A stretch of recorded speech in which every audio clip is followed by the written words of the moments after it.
These little books are just pretty things to look at.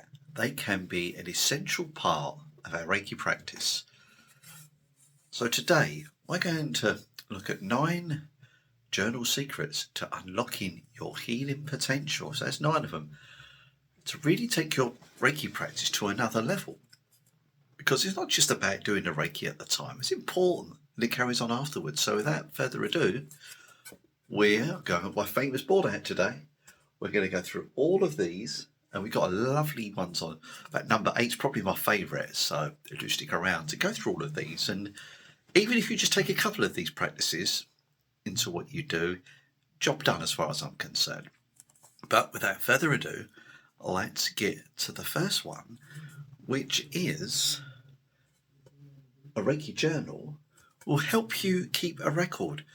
So you think, keeping a record? Why do I need to keep a record of all these healing practices? Well, if you're doing it professionally, you'll know that you'll need to keep a record of all those patients that you've sort of like treated over the years. And you'll write little notes down, won't you? And it's useful. So when someone comes to you in the future, you think, oh, so this came up last time for, let's call it Jane. She may have had some energy around her sort of like sacral chakra, for example. And you'll remember that. When you look at your notes, it gives you a little heads up. Why on earth don't we do it for ourselves? It's simple, isn't it? So really, the whole purpose of keeping a record, it's like a reference point, and over time, it builds up nice knowledge for us. We get to know our energy a little bit better. So simple practices of just writing it down is entirely helpful. Now, it's up to us how much we write down. It could be just a sentence or two, or you may want to write out chapter and verse. Entirely up to you, but it's nice to have that record for us all right there. So number 2 provides insight. So when we get that insight for ourselves, again, it's just like building our own kind of like knowledge base for what comes to us. For example, especially if you're like kind of got like those psychic abilities that may come out. So as you're working, you might be shown a vision for maybe a canary, for example, around your sort of like crown chakra for whatever reason. You may be seeing a canary. Could have so many reasons. And when you write it down later and look at those insights, it's like, again, it stops you forgetting. Those things. And you may then inquire, why am I being shown up a canary? Am I being trapped in a certain situation? Do I need to spread my wings, maybe move on? Because we know it's not sometimes just the physical that's getting worked here. It is the emotional and the spiritual, and maybe there's a little message there, especially if that canary keeps appearing and it's like knocking on your head and sort of like saying to you, what's going on? But again, just recognising those insights that come for you, or it could just be like there's an energy around my throat that's being shown for me. Writing it down will put a little sort of like nugget of knowledge in your database, and you may start to just check in, give yourself some healing for the throat. Who knows? The third one is repeating cycles. So repeating cycles are useful to know. So let's imagine we all keep giving ourselves healing, and every single time you're being drawn to the throat. And after about the 6th time, you start to recognise it when you've wrote that in your book. You say, what's the 6th time this thing's come up? What's going on with my throat right now? And then you'll start to perhaps explore a little bit further to see if there's anything you can do about that, to maybe ease the pressure there or send some extra healing, or just go with your own guidance. What is your guidance for the throat chakra? Call in your healing guide, your spirit guides, and take it a bit further. Inquire, and it's entirely up to you. You feel there is an issue there, you may take yourself to see a medical professional, or just look, because it's you know your energy system, see what you can do in your own right, for example, on how to bring that lovely sense of sort of like flow back to where it's needed. So that's number 3. Number 4, the healing continues. So this is the great thing. As you're writing down, and it's just no different from a debrief when you're working with your clients. So when we come to an end of a session with a client, we'll often give that little feedback about what we've got and what the client's got. We're doing exactly the same, but now it's with yourself. You're having that dialogue with yourself and you're writing it down. And as you're writing it down, again, there is this energy, that Reiki flows in energy. It's going into your pen, onto the page, and it all builds into what we was talking about earlier. Perhaps there's insights, there's repeating patterns perhaps, and it's all coming down through that pen onto the paper. That healing energy still connecting as you, and maybe those thoughts, you might have another thought that's come up. Because you're still in the Reiki zone, the healing will come in and recognize, oh, we need to still do that, some more healing. We often say to our clients, don't we, the healing continues once the session ends.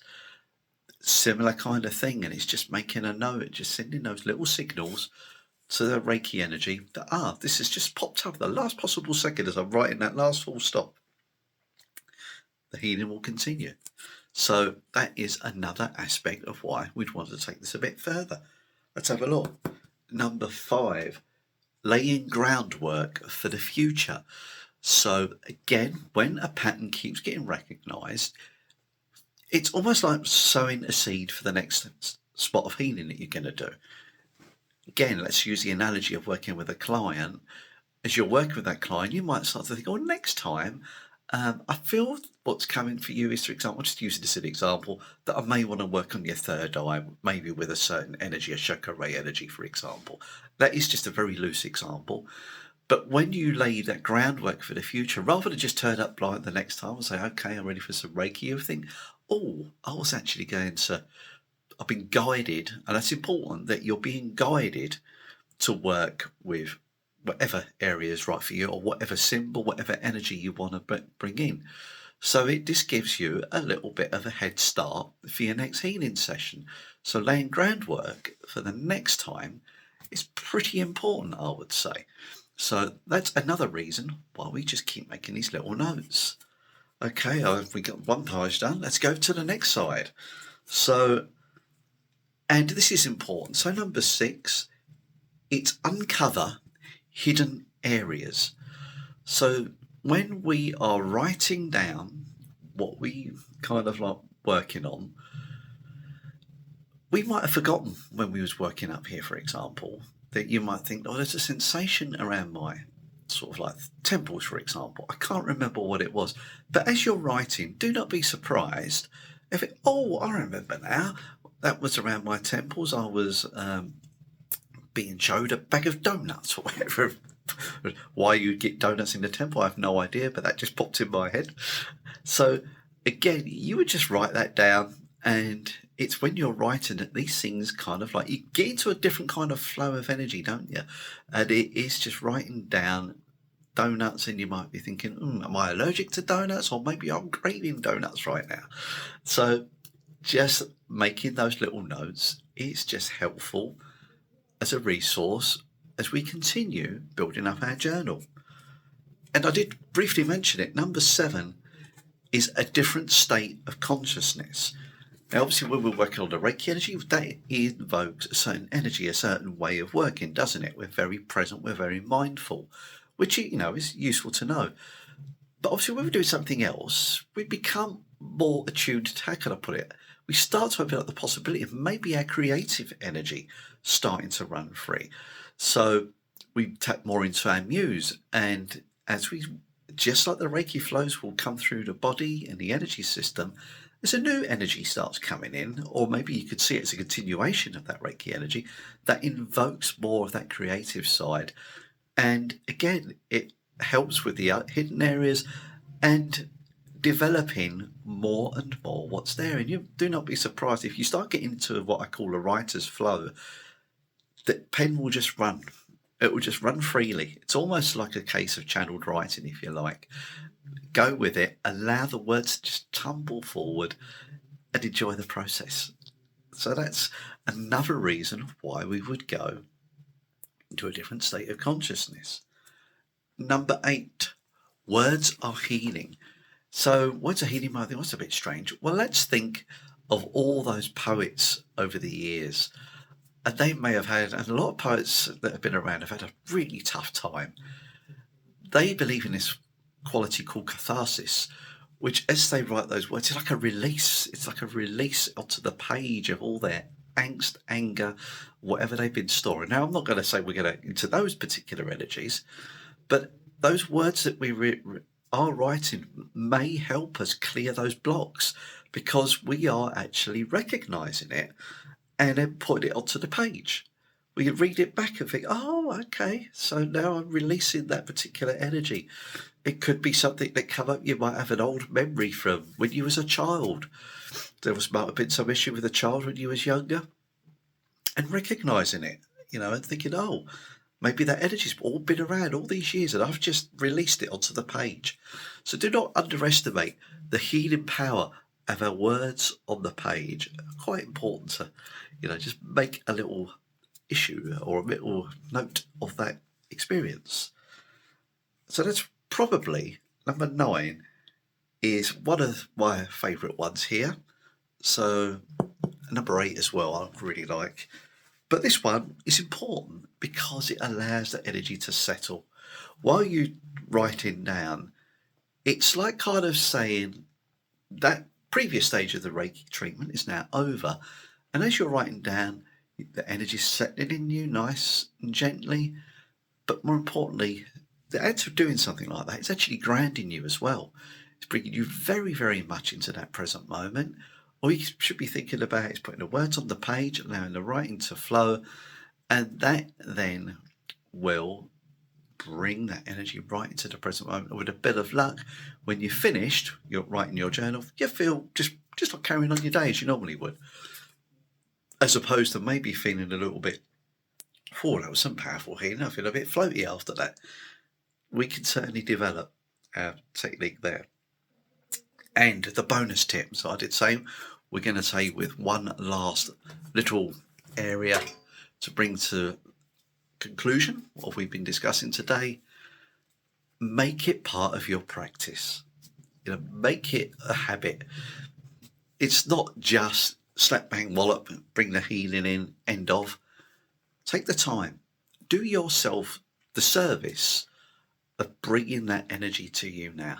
Because when you do that service for yourself, all that treatment, you can then be of service to others.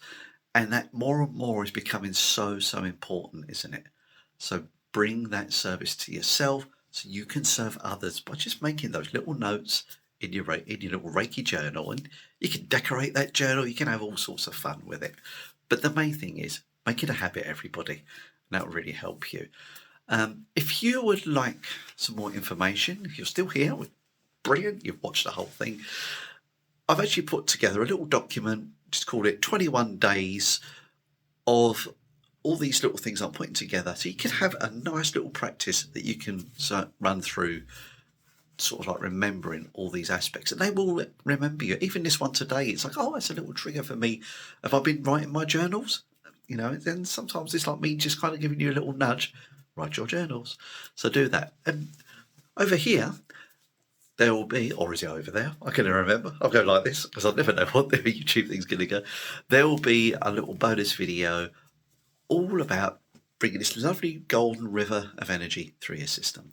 Till the next time, much love. Catch you soon.